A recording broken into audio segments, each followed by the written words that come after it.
ఏం చెప్పాలి? అన్ని అందుతున్నాయి, ఇంకేం చెప్పాలి? మా బంధ మా శారదాలు మధ్యాహ్నాలు చెప్పాలి. ఎంతమంది పిల్లలు ఉంటే వాళ్ళకి 15,000 ఇస్తాడు. 15,000 ఎంతమంది ఉంటే అంతమందికి 15,000.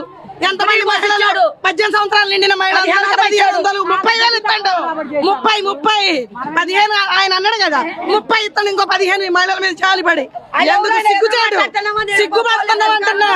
ఓటేసిన ప్రతి మహిళ కూడా ఇవాళ సిగ్గుపడే పరిస్థితి చంద్రబాబు నాయుడు గారు చేశారు అన్నది ఈ రాష్ట్ర ప్రజలందరికీ కూడా తెలిసింది. ఇప్పుడు రా నీకు 15 నీకు 15 నీకు 15 నీకు 18 సంవత్సరాలు మా నిండిన మహిళలకు 1,500 ఉచిత గ్యాస్ ఇప్పుడు ఎలక్షన్ పెట్టమాను, ఇప్పటికిప్పుడు ఎలక్షన్ పెట్టమాను. ఇవన్నీ కాదు, ఇప్పటికిప్పుడు ఎలక్షన్ పెట్టమాను. నరేంద్ర మోడీ ఇవన్నీ వద్దు, ఎవరితో లేకుండా ఇప్పటికిప్పుడు ఎలక్షన్ పెట్టి రమ్మను. బరాబర్ ఇప్పటికిప్పుడు ఎలక్షన్ పెట్టి రమ్మను. అంటే వైసీపీ మీద వ్యతిరేకత వల్లే కూటమి ప్రభుత్వాన్ని పట్టం కట్టారు. ఎవడు పట్టం కట్టలా, పట్టం కట్టలా. మేము బియ్యం టచ్ చేసి ముందలుగానే మన ఏమన్నా చేయాల్సింది చేసామని ఢిల్లీ ముందలుగానే పోవటం కాదు. అందరూ కూడా జగన్ అయ్యా అన్ని రాపించుకొచ్చుకోవడం ముందలుగానే పోవటం కాదు. ఇక్కడ చేయాల్సినంత మేము చేసాము, మాదే ఉంది అని దొంగ దెబ్బ తీయటం కాదు. ఎదరబడాలి ఏదైనా. దొంగ దెబ్బ ఎవడంత పిల్లడికి ఇచ్చి పడవరంటే పడుతాడు. దొంగ దెబ్బ తట్టుకోలేకపోయారు, తట్టుకోలేక అది అన్ని అందరికి తెలుసు, చిన్న పిల్లలకు కూడా తెలుసు. ట్యాంపరింగ్ ద్వారా గెలిచారు, ఈవీఎంలు మార్చారన్న విషయం కూడా ఈ రాష్ట్ర ప్రజలందరికీ తెలుసు. ఆ చంద్రబాబు నాయుడు మనసు కూడా తెలుసు.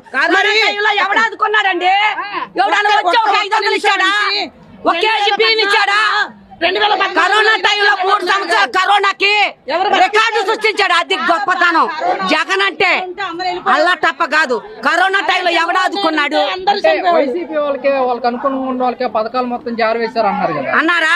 అన్నదే ఈ దేశం మొత్తం రమ్మనండి.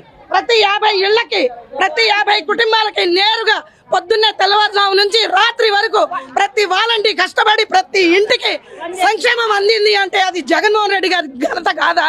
వాళ్ళ కళ్ళు ఏమైనా మూసుకుపోయినాయా? వాళ్ళ చెవులు ఏమైనా మూతపడిపోయినాయా? వాళ్ళకి తెలియదా అంటున్నా. ఇవాళ అదే జగన్మోహన్ రెడ్డి గారి లాగా మీరు పాలన చేయండి, మీరు చేయండి. అదే మీరు ఏదైతే వాగ్దానాలు ఇచ్చారో అదే వాగ్దానం మీరు హామీలు ఇవ్వండి. మీరు 2014లో ఎలక్షన్ అప్పుడు ఈవీఎంలు తప్పు అన్నారు. మరి మేమందరం ప్రశ్నిస్తా ఉన్నాం, అవి కరెక్టే అని మీరు ఎందుకు చెప్పలేకపోతున్నారు చంద్రబాబు నాయుడు గారు అని మేము అడుగుతా ఉన్నాం. ఇవాళ ఈ కృష్ణా జిల్లా, ఇవాళ మన ఏపీలో 13 జిల్లాలో మహిళలు అందరం కూడా మేము డిమాండ్ చేస్తా ఉన్నాం, నువ్వు బయటికి రా, నువ్వు మొన్నెందుకు నోరిప్పలేదని అడుగుతా ఉన్నాం. ఇది కరెక్ట్ కాదు. నీ ఆత్మసాక్షిని అడుగు. ఏం అబద్ధం చెప్పావు, ఏం మోసాలు చెప్పావు, ఎన్ని అబద్ధాలు హామీలు ఇచ్చావో నువ్వు ఒక్కసారి ఆలోచించుకొని.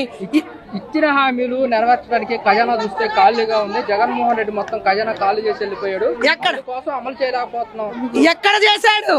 ఎక్కడ చేశారు? మీరు చేశారు 2014లో.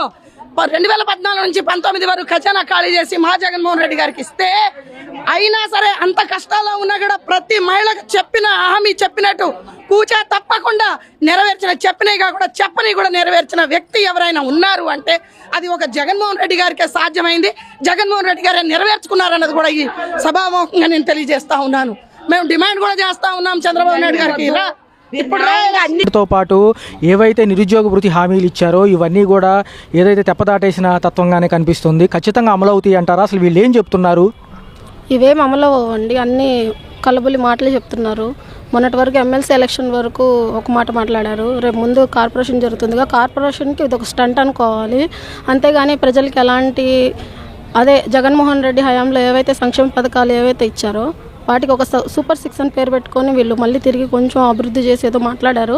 కానీ ఈ సూపర్ 6 కానీ ఏవి ప్రతి ఒక్కటి ఏది కూడా ప్రజలకు అందవు అనేది ప్రజలు అర్థం చేసుకున్నారు. కాకపోతే కార్పొరేషన్ ముందు ఏదో స్టంట్లు ప్లే చేస్తే ప్రజలు నమ్ముతారు, మళ్ళీ ఏదో చేయొచ్చు అని అంటున్నారు. కానీ ఇది మొత్తం కూటమి ప్రభుత్వం 1 సంవత్సరంలోనే విఫలమైపోయింది. కార్యక్రమం నిర్వహించారు, ఎందుకు చేస్తారని మీరేం చెప్తున్నారు? ఇప్పుడు కొత్త ప్రభుత్వం వచ్చిందండి, కూటమి ప్రభుత్వం 9 నెలలు అయింది. ఆయన ఎన్ని హామీలు ఇచ్చాడు? 6 హామీలు ఇచ్చిండు. 6 హామీలలో కూడా ఒక్కడ కూడా ఏమీ చేయలేదు. ఆయన ప్రజలని చెప్పి మోసం చేశాడు. ఈఎన్ఎం తోటి ట్రాప్ చేసి గెలిచాడు.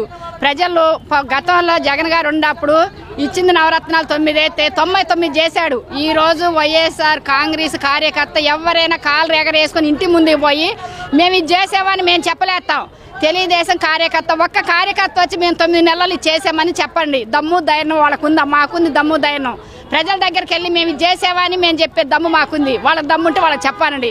ప్రభుత్వం నిర్లక్ష్యం. ఈ రోజు మేము పిల్లల స్కాలర్షిప్లు వేయట్లేదు అని పిల్లలు కూలీకి వెళ్తున్నారు. ఫీజు కట్టకపోతే రానియట్లేదు యజమాని. మేము వెళుతుంటే పోలీసు వారు అడ్డుకున్నారు. పోలీసు వారు కూడా అధికారం పట్లనే వాళ్ళు చేస్తున్నారు. అంటే వాళ్ళకుండే ఒత్తిళ్ళు వాళ్ళకు ఉంటున్నాయి, కానీ అది కరెక్ట్ అయితే కాదు. ఏ అధికారం ఉంటే వాళ్ళు చేయటం కాదు. ఈ రోజు మహిళల్ని మరి నాయకులను కూడా అడ్డుకొని మమ్మల్ని లోన కూడా రానియట్లేదు. ప్రభుత్వం మొత్తం కూడా జీరో అయిపోయింది. ప్రభుత్వం ఏం పని చేయట్లేదు, జీరో అయిపోయింది. ఈ రోజుకి దమ్ము ధైర్యం కూటమి ప్రభుత్వాన్ని కొంటే ఎలక్షన్ పెట్టమానండి. ఎవరు సత్తా ఏంటో తెలుసుకున్నాయి. సింహలాగే ఒక్కడే మేము సింగిల్గా పార్టీ పెట్టాము. ఈ రోజు మా పార్టీ పెట్టి 14 వెళ్ళి 15వ సంవత్సరం మేము సింగిల్గానే ఉంటున్నాం, కానీ మేము ఎవరితో కూడా తొత్తులు పెట్టుకోలేదు, ఎవరిని పొత్తు కలుపుకోలేదు. మేము ఎప్పటికైనా సింగిల్గానే ఉంటాం, సింగిల్గానే మేము పోరాడతాం. ధర్నాకల కారణాలు ఏంటంటే జగన్మోహన్ రెడ్డి గారి ప్రభుత్వంలో యువతకి ఎన్నో ఉద్యోగాలు ఇచ్చారు. అది ఆంధ్రప్రదేశ్ ప్రజలందరికీ తెలిసిన విషయం.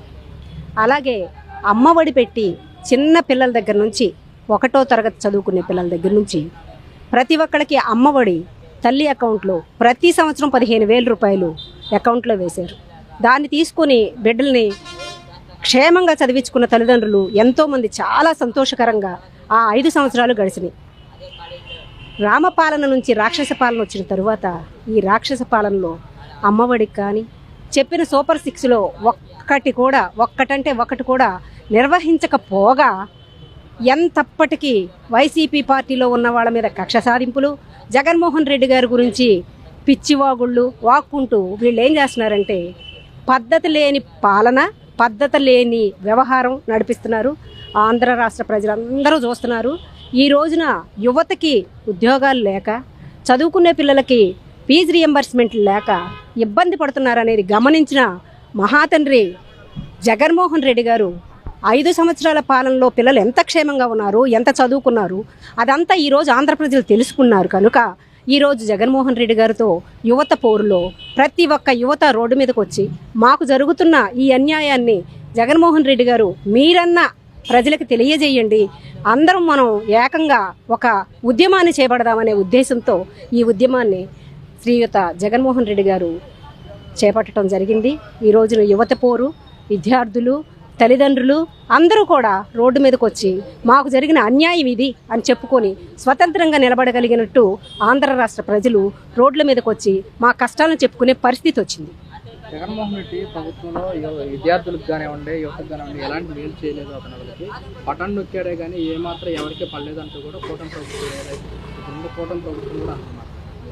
ఏమండి, ఏదో సామెత ఉందండి, దొంగే దొంగ దొంగ దొంగ అని అరిస్తే వాడు చేసే దొంగతనం బయట కనపడకుండా ఉండాలి కాబట్టి వాళ్ళు అలా అరుచుకుంటున్నారే తప్ప ఆంధ్ర రాష్ట్రంలో తీసుకున్న ప్రతి విద్యార్థికి తెలుసు, ప్రతి బిడ్డలకు పడిన అమ్మఒడి తీసుకున్న ప్రతి తల్లిదండ్రులకి తెలుసు.